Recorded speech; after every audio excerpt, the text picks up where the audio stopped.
Okay. Hi, everybody. Welcome to tonight's presentation, 15 free genealogy websites. For those of you who don't know me, my name is Lynette, and I work in the Information Services Department for Dauphin County Library System, and we are located at the East Shore Area Library. For anyone who has done any genealogy or family history research so far, you know that it can get expensive between subscription costs for websites like Ancestry and the costs of requesting records from courthouses and other places. And if you have to plan a research trip, then that really gets expensive. The good thing is that there are a lot of free websites out there that you can use to make some progress on your family history research. So tonight we're going to hopefully get through all 50. I realized that was a little ambitious after I submitted it. And so I'm not going to go into a lot of detail about each one.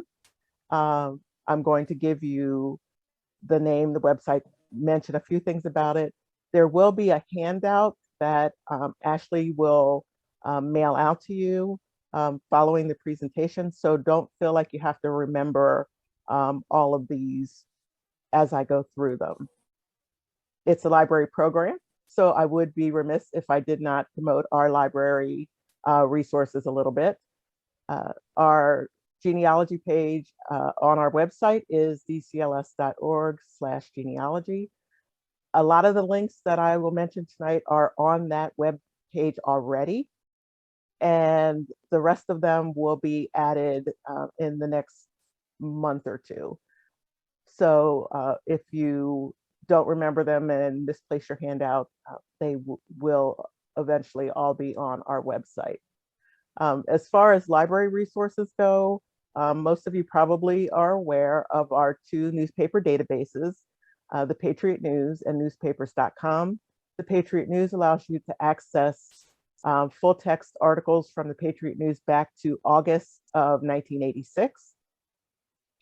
And newspapers.com includes over 400 newspapers from all over Pennsylvania, some of which go back to the 1700s. In addition to those two databases, we do offer digital ebooks, e-audiobooks, and magazines through Overdrive and Libby. The magazines are a newer edition, and so I wanted to mention that there are a few in there that are of special interest to genealogists, and that includes Family Tree magazine, which is one of the leading genealogy magazines out there. And these are also free to borrow, just like you borrow a book. It's just for a shorter period of time. And there is no waiting for them. They are always available. Now, if there is only one website that you know about for genealogy, I suggest that it be FamilySearch.org. FamilySearch is the only website of its kind in that it offers all of its services for free. There's never any charge. And they have a wide variety of areas on their website that you can visit. And I really encourage you to explore their site, but I'm going to highlight 3 areas that I think are pretty important. The first is the historical records. They have over 1,300 collections with millions of images, and a huge percentage of them are searchable by name, but not all of them.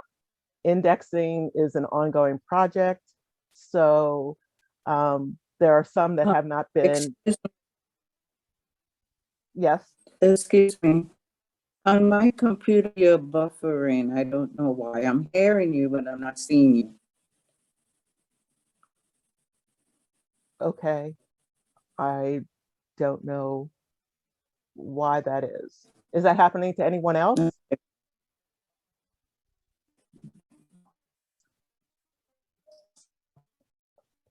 Okay, I guess not. Okay, so as I said, historical records, you can search by place or you can search in a specific collection. The second area of their website that I want to talk about is their digital library. Their digital library has over 500,000 free genealogy books, family histories, maps, yearbooks, and they're all available through this site. Now, they have digitized their own family history library. All of the microfilm in their collection has been digitized. And they also work with partners from all of these different libraries and archives across the country. Now, they are not just interested in United States genealogy. They do have resources that are being digitized from all over the world. The final area of their website that I want to mention is their research wiki. This wiki is amazing. It has topics for just about anything that you can think of. If you're looking for information about a specific type of record, if you're looking for information about a specific city or county or town, they have resources that can tell you what resources are available for that area. If a courthouse has been burned, and that was not uncommon during the Civil War, it will let you know that, that the records aren't available because of that. It has topic pages, it has research tips. There really is so much information there that anybody, especially if you're just getting started, it has a great section on getting started. And they really are dedicated to family history research. And there is a family tree, but it's a group family tree. So if you want an individual one, like you can do on Ancestry, that's not available through them, but they do have a community family tree.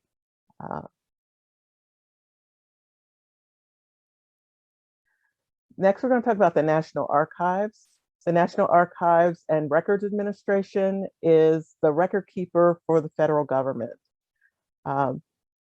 It maintains permanently all records that are determined to have legal or historical value. They are the legal arm of Congress, and they also house the US Copyright Office. When you go to their homepage, if you scroll down to the bottom, you'll see a link for resources for genealogists. And that's a really good place to start on their site. As you can see, they have information on starting your research. They have popular topics highlighted there, events that may be coming, and some tools for genealogists. They also have what they call the History Hub. So you can sometimes, get answers to questions by visiting there. And I just want to mention too that they just released the 1950 census. So if you haven't looked for your ancestors or possibly yourself in those records, they are now available through the archives, and they do have a special website called the 1950 census.gov, I think.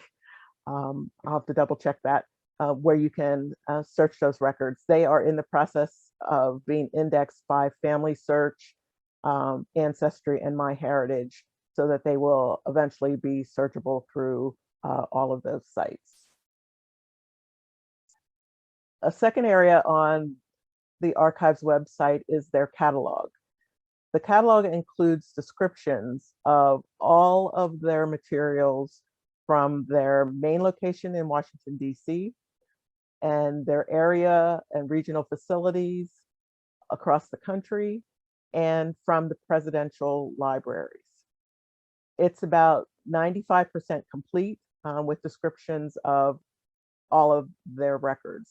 Now, most of them are not available online, but this searching the catalog will tell you which site has which records, so that will make it easier for you to contact the correct location. Or if you happen to be in the area, maybe you want to plan a trip to visit the archives. The final tool at the National Archives is the access to archival databases, or what they call the AAD. This is where you can search for information about specific people or places or organizations. As you can see under their genealogy personal history category, they have 27 series. Primarily, it includes a lot of military related information, as well as information from the Social Security Administration. There are what are called numident files, which include information from the original Social Security application that was filed. So often that includes parents' names, places of birth, that kind of thing. So that can be really helpful in helping you make some progress forward. Now, the Library of Congress is the largest library in the world. It has millions of books, newspapers, photographs, maps, music, manuscripts, all kinds of other places, other materials. One of the most important ones and most relevant to genealogists is Chronicling America. And this is a collection, database of historic American newspapers that are no longer under copyright protection. So they have newspapers from as far back as 1777 up through 1963. And you can search by state, or you can search all of the newspapers collectively. They also include a nice United States newspaper directory that goes back to 1690. So if you're not sure whether or not there was a newspaper in the town at a certain period of time, you can check this list and it will show you all of the newspapers that existed in that area. In connection with that is this special project called the Newspaper Navigator. They have what they call an innovator in residence, and this particular person scoured all of the newspapers that are available in Chronicling America and pulled out all of the photographs and put them into a database. You can search the database by keywords from the captions of the photos, or you can search for visual similarities. The final thing I want to mention at the Library of Congress are their digital collections. They have more than 500 different collections that are available online. And some of them are topic specific, some of them are category specific, for example, maps. And one of the map collections that I want to mention are the Sanborn fire maps. They have these for about 3,000 US cities. And the thing that's great about these maps is that it has specific information about buildings and may include the owner's name of the building or the business that was located in the building, or the tenant.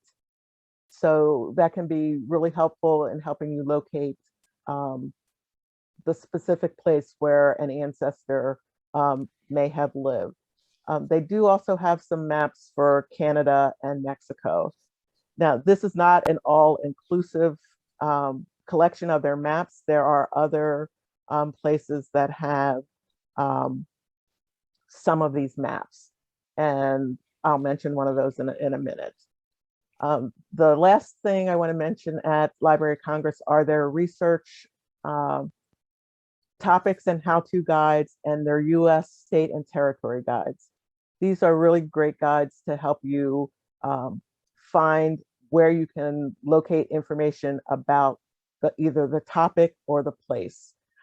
They have them for specific topics such as African American research, military research. They have them for most states, not all. I think there are 30 some, maybe 40 of the states have territory guides. And there are 10 areas that have genealogy specific guides. The Pennsylvania State Archives is the state version of official record keeper for Pennsylvania. They primarily keep records that are related to state government, but you will also find records for local municipalities, as well as some papers from private individuals and organizations that are relevant to Pennsylvania history. One of the tools on their website is the Archives Records Information Access System, or ARIAS. This is a database that eventually they plan on adding additional records to, but right now it includes those military records that are shown there on the screen. And most of those are information from card files that they have at the Pennsylvania Archives. They also have some digital collections. The easiest way to get to their digital collections is to go to the homepage for the Historical and Museum Commission, go up in the top right-hand corner where it says Archives and click Research Online. When you do that, that takes you to this page where you will see a link to browse or search our digital collections. When you click there, that takes you to this page here that highlights the 3 places where you can find their digital images: the Power Library, Ancestry.com, Pennsylvania, and FamilySearch.org. And below that are a list of the items that you will find in their digital collections. Now I want to talk a little bit about Ancestry Pennsylvania. A partnership between the state archives and Ancestry allowed a number of records to be digitized and accessed on Ancestry for free to residents of Pennsylvania. Now, in order to get the free access, you do have to go through this particular website. You scroll down to the bottom, enter a Pennsylvania zip code, click the blue button that will verify that it's a Pennsylvania zip code, and then click the blue button to take you to Ancestry. When you get to Ancestry, you will find a search form, and if you scroll down to the bottom of that search form, it shows you the collections that are available for searching on Ancestry. It includes some marriage records, death records, birth records, and it gives you the time span that are included. Now, this will not give you access to all of the Pennsylvania records on Ancestry, just the ones that have been contributed by the Pennsylvania archives. Website directories. There are two main website directories that I'm going to mention. The first one is fairly well known, and that's Cindy's List. And Cindy has included a very comprehensive list of links to genealogy research sites that are available online. She's categorized them and cross-referenced them in a number of ways. So pretty much regardless of how you search, you're going to find pretty much what you're looking for. She does a really good job of trying to stay up to date and fixing broken links and adding new ones as she discovers them. So if you're really not sure if a website exists for the topic or area that you're searching for, Cindy's List is a good place to start. The other one is called LinkPendium. And like Cindy's List, it includes links to other websites. It's primarily organized by state. And I don't know if you can see on their website, it says that right now they have 10 million different links to genealogy websites. So I would say this is what I would call the backup to Cindy's List. A lot of the information is going to be on both of them, but every now and then one site will find information that the other one has not yet discovered. Now, I mentioned Chronically in America, but there are also a few other sites that have historical newspapers and that are available. Get that, bud. That are available for free. One of them is called Elend, which I think is a very strange name for a website, but that's what it's called. And it has over 4,000 newspaper titles. Significant chunk of them are from Australia, but they do also have them from a number of states here in America. And they are always adding new sites. And that's pretty much a theme for a lot of these websites. Just because you've visited them once doesn't mean you shouldn't go back and visit them again at some other time, because they are often adding new links as they discover them. Google News Archive is another location for historical newspapers. They have newspapers from all over the world in more than 20 languages, and most of them are available for free.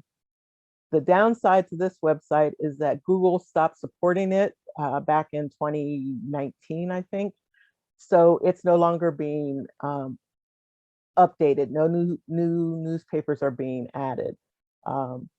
Fortunately, they did not take down what was there, so you can still search the information that's there.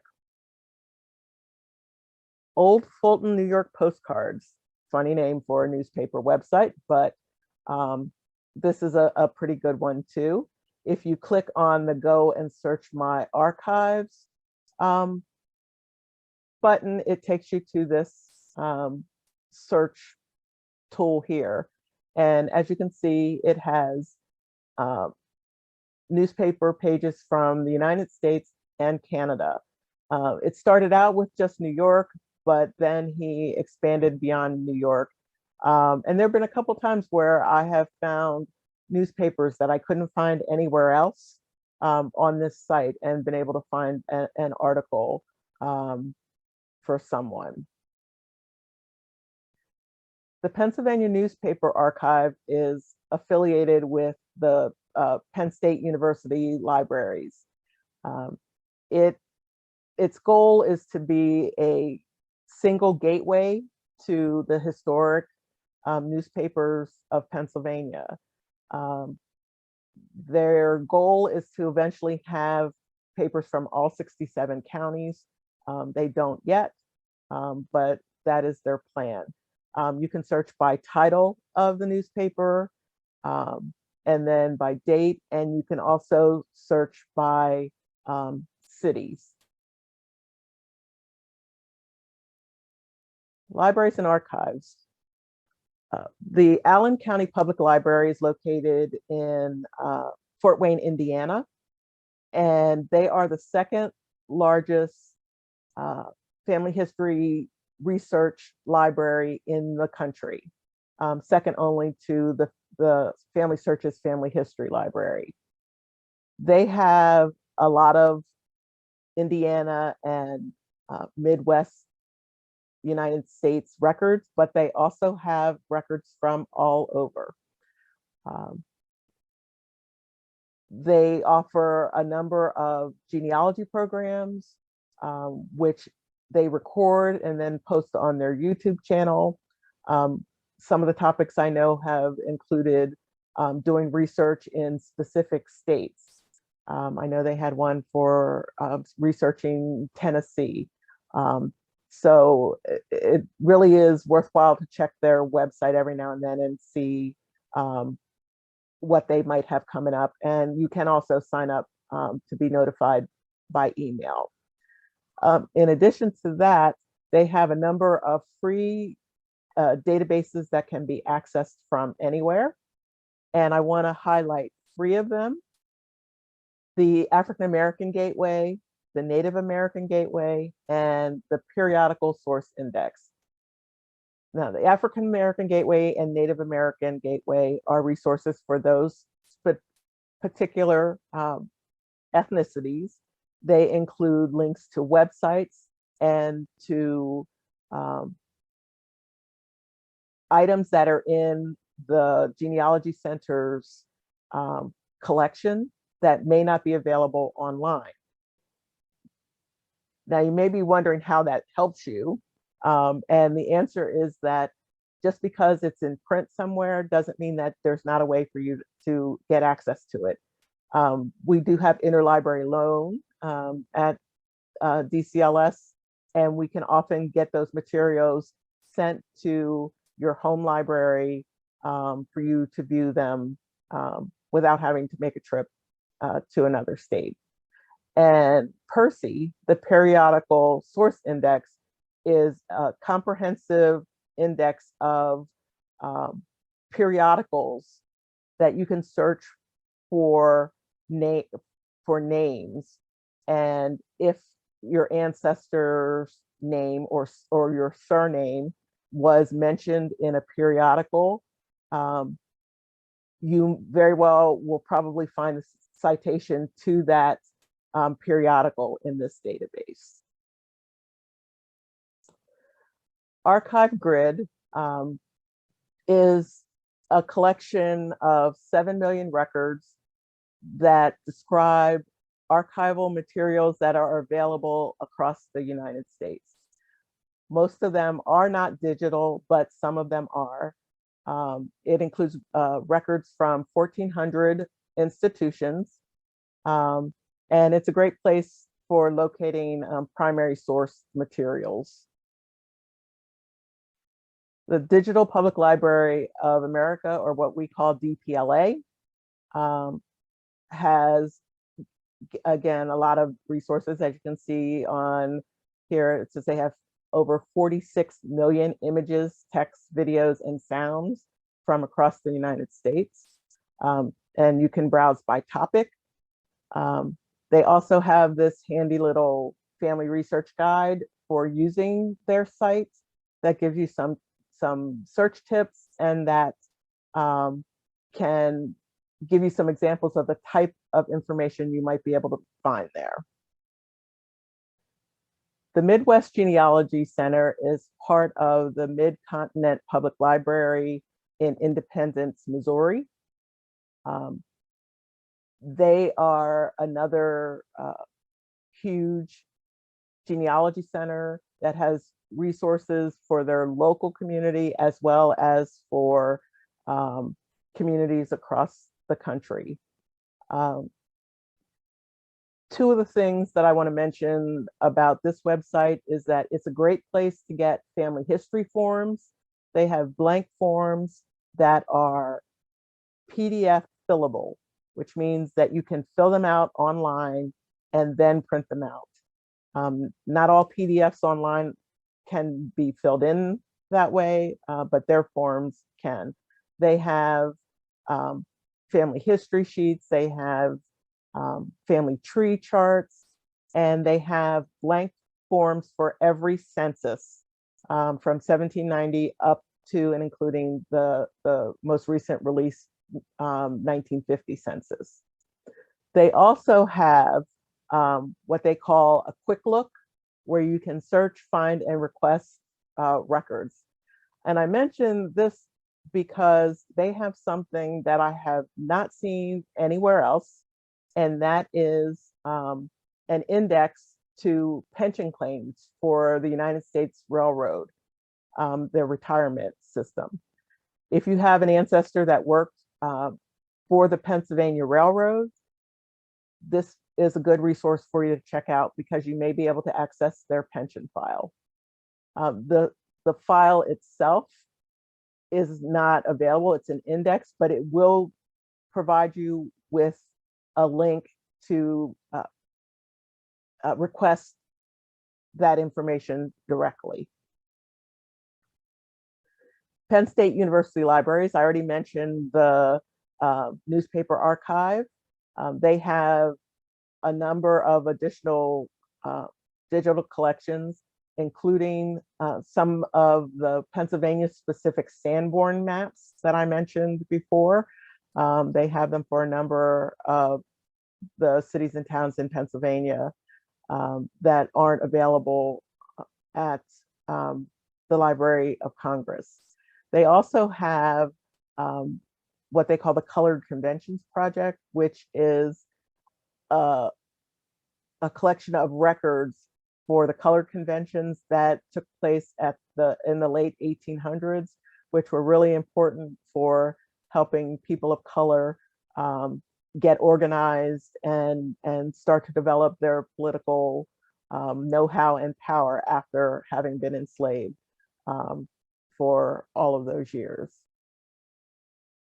The State Library of Pennsylvania, this is actually a link to their LibGuide, which is their resource guide, as opposed to their website. I think it's a little more user-friendly than their actual website. And it talks about the collection, and it gives you information in each of the different categories about what's included there. And it also gives you links to some of the places where their librarians go to find information in those categories. Digital books. As more and more things get digitized, books are among them. And primarily the books that you're going to find that are digitized are going to be books that are no longer under copyright. But sometimes you can find excerpts from books that do still have copyright, that's especially true on Google Books. Google Books works just like a regular Google search. You type in your topic and it will bring up a list of books. It's going to focus first of all on books that are available in full text, but it will also give you books that are not available full text. Some of them you're just going to get the citation information. Some of them you will be able to see a preview. If you can see a preview, you can usually search within the book and get some additional information on a specific area.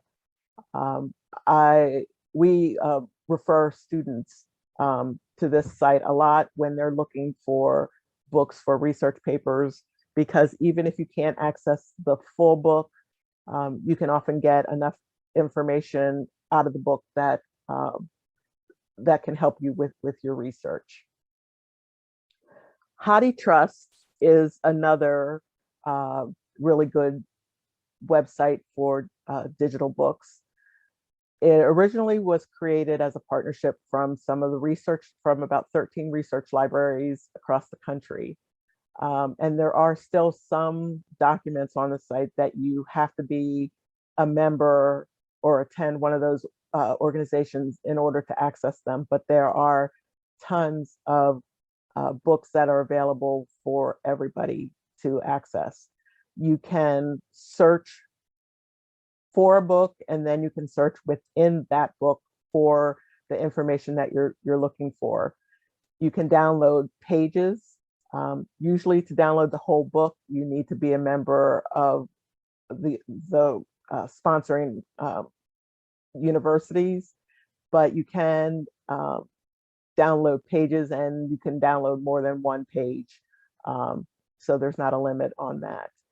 If you create an account, you can also keep track of the books that you have found there, so that if you need to go back and look at them again, they'll be saved on your list. The Internet Archive is a nonprofit library and with millions of free books. They also have movies, software, music, and their Wayback Machine is an awesome link to old websites. So if you once found something on a website and now you go and you look at it and they've redone their website and the information you were looking for was no longer there, you can use the Wayback Machine and often find a previous version of a website, and you might be able to get the information that you're looking for. They have all of the census records, the digitized version. Now they're not indexed, but if for some reason you want to look through the whole roll of a particular area's census records, you can do that here. They have, in their genealogy collection, they have over 41,000 items. And that includes books that you can access the full text online. And they do also have a more library type feature where there's some books that are available to be borrowed for a 2-week time period. They're digital, but you have to create an account and borrow them to be able to access them. Most of the genealogy stuff that's available is out of copyright, and so you can access full text. The online books page is sort of a one place to go to search multiple sites. This pulls books from Google Books, Hottie Trust, the Internet Archive, and some other places that have digital resources. Right now it has over 3 million books, and they update it pretty regularly. The last update when I took the screenshot, it had been updated on May 12th, so pretty recently. The last book-related site that I want to mention is Genealogy Gophers. Now, this is sort of a quick way to search to see if your ancestor is in a book. It has an index of 80,000 genealogy books, and you can search first name, last name, place, or you can also search for a specific publication. I have not used this site yet, so I am not sure what the quality of the results are, but for people who, especially if you have limited time and don't want to have to browse through multiple books, here's a place where you can go and search 80,000 books all at one time. Okay. Other websites that don't fit into those categories. Access free genealogy is pretty self-explanatory. You can access free genealogy. They have a number of different kinds of records that are all listed across the top. They say that their specialty is Native American genealogy and research. And so you'll see that on the list up there at the top. The American Battle Monuments Commission is in charge of maintaining memorials and cemeteries overseas. Now, there are 4 memorials that they oversee here in the States, but this is primarily a place to search for ancestors who are buried, who were in the military and are buried overseas. Ancestor Hunt is another one of those sort of conglomeration sites where you can find a little bit of this, a little bit of that. They have resources in 24 categories. They have some quick reference guides and also helpful articles. Ancestral Findings will do lookups for you in any of those categories listed there, birth, death, census. You can make one request per day, and they will see if they can find the information for you and get back to you. Another helpful thing for people who have limited time. Black Sheep Ancestors. If you're like me and have some ancestors who were not the most upstanding citizens, this is a website where you may be able to find information about them. It has court records, biographies for some criminals, and so it really is worth checking out if you have an ancestor who was a criminal or was in an insane asylum. They have records from the United States, the UK, and Canada. Castle Garden was the first immigration center in America. It has millions of records for people who entered the Port of New York from 1820 to 1892. And they can be searched for free. You can find passenger lists, which sometimes will tell you where someone was born. You'll get to see, at least where they were traveling from. Sometimes you can see if who they were coming to see here in America. And when Castle Garden closed, they opened Ellis Island. And Ellis Island has records up until 1957 for the Port of New York. FindAGrave is one of the most useful grave site websites. It has information about cemeteries from all over. You can create memorials, and a lot of memorials have already been created for people, but you can add one if you have a relative who doesn't show up in there and you have information, you can create a memorial. You can upload photos of headstones. This is a great place to find a picture of a headstone. You can request headstone shots. This is all volunteer run. So there's a place to submit requests. And if there's somebody in that area, they may be willing to go and take a picture for you. You can also create a virtual cemetery. And I think this is sort of a cool thing, that as you find the memorials for people in your family, you can create a family cemetery and save all of those memorials in one place so that you don't have to go and search for them individual by name again. You can just click on your virtual cemetery and everyone that you've added will be right there in one place. The Freedmen's Bureau online. The Freedmen's Bureau is the organization that was created in 1865 at the end of the Civil War to take care of the rations, clothing, medical care, and educational resources for refugees and the formerly enslaved. On this particular site, there are transcriptions of marriage records, labor contracts, and a category that they call murders and outrages. So anytime something like that happened in one of these areas, there were bureaus in a number of different southern states, and people couldn't make a report of the incident. These records have also been added to Family Search, and you can search for marriages and labor contracts.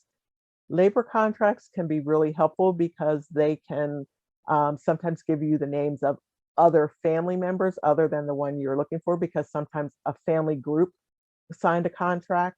They can also help you find out who was the last person who enslaved your ancestor, because that's usually included in the labor contract. And often people went to work on this plantation where they had been enslaved. Only now they were going to get paid, although when you read some of them, the terms were really miserable, and it's amazing that they were considered legal. German Roots is a website that primarily started as a resource for German genealogy resources. It has since expanded to include a lot of other types of information. You can see a link to census records and death records and immigration records. So again, there's a lot of different information you can find on this particular site. County boundaries change over time. So you may encounter a city or a town that in some records it says it was in one county, in other records it says it was in another county. This website can help you determine when those boundaries changed. This can be important when it comes to hunting for records, because if a place changed county locations, the records might be in the old county, or they might be in the new county. You can type in an address or a city, and then there's a little date button, and as you move the date, it will show the movement of the boundary lines. Again, like I said, this can be really helpful for determining which courthouse you need to contact to get the information you're seeking. The National Cemetery Administration, this is the place to search for veterans cemeteries in the United States. It includes national veteran cemeteries, state ones. It also includes private cemeteries if the person has a federal government grave marker. So if they have a marker from the VA, you can find them on the site even if they weren't buried in a military cemetery. Now, I included the New York Historical Vital Records Project because since so many people entered the United States through New York, many of them stayed there or gave birth there or got married there. And New York City has started the process of digitizing their birth, marriage, and death records. They're digitized from 1760 to 1949, but that is not all inclusive. There are some gaps in there. But again, it is an ongoing project, and they eventually hope to get all of them in there. If you search, and you can search in a number of different ways, and you can also browse by types of certificate and the borough. If you can't find it, they are really great about hunting for you. Now, there is a charge to hunt a record for you. For example, I had a situation where I had a certificate number for an ancestor, but when I put it in here, it did not come up. So I sent in the money to have them do the search for me and got the record in the mail. So it's nice that most of it is available for free, but there is a charge if you want them to do some hunting for you. Olive Tree Genealogy, again, it's another one of those smattering of multiple kinds of information. There are some free transcribed records. There are tutorials and help files for people who are getting started. And there are also some resource guides and books. This was mainly started by one person, and again, it has grown and grown. So that it's up to 1,900 pages of free records. The OneStep web page is by Steve Morse. This is an amazing website. He put together some tools to help you search a number of different sites or types of records in one easy step. I was introduced to this site when it came to hunting for census records. He has created an index of all of the enumeration districts throughout the country. So you choose the state, put the address in, and add cross streets, and it will narrow it down to one or two enumeration districts, so that when you want to go through record by record, because sometimes with indexing errors, you may not locate your ancestor by just searching by name. It really takes a lot of the work out of having to search through all of the records for a specific city, especially if you're dealing with big areas like Philadelphia or New York. He has similar tools for Ellis Island and for all of the passengers that came in through the Port of New York. He has them for Baltimore, Boston, Galveston, Texas, New Orleans, and Philadelphia. Really helpful website for searching for people that you may have had trouble finding. The online death indexes. This is a directory of links to websites where you can find online death information. It's categorized by state, and there are also 5 counties here at the bottom that it has pulled out separately. It also has information for searching the Social Security Death Index. And that can be accessed from a number of websites for free, including Family Search and Fold3, which is mainly a military website. That's a pay site, but they will let you access the Social Security Death Index for free. Pennsylvania Volunteers of the Civil War is a website that's all about the volunteer or militia groups in Pennsylvania during the Civil War. You can find soldier biographies, diaries, journals and letters.